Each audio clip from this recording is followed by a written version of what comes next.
Hello again, people. This video is going to be about what I call right and left bracket mode.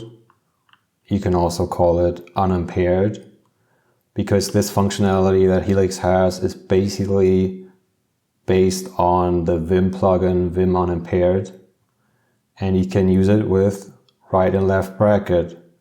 So if I press right bracket here, you can see the menu.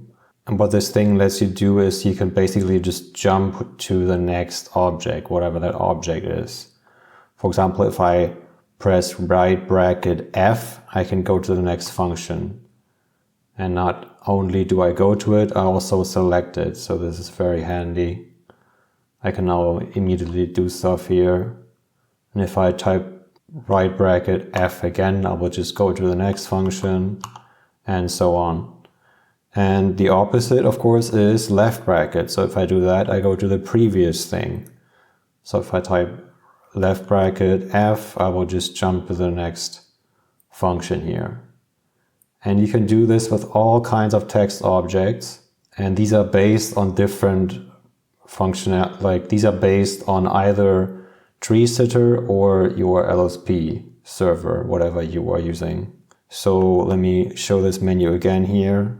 For example, you can go to a git change. Let me actually just type something here. So now if I do right bracket G, I will go to the next git change, which is this one. What if I turn this into a comment? I can then jump to it with right bracket C for go to next comment. There are also, of course, other things here. For example, I can go to the next paragraph with right bracket P. Do this again, I will just jump to the next paragraph. So very useful. You can also do right bracket A to jump to the next parameter, or right bracket E to jump to the next pairing, or you can also go to the next test or go to the next diagnostic, whatever you want really. Yeah, so this is pretty cool, guys. And yeah, I think that's it for this video, guys. See you in the next video. Bye.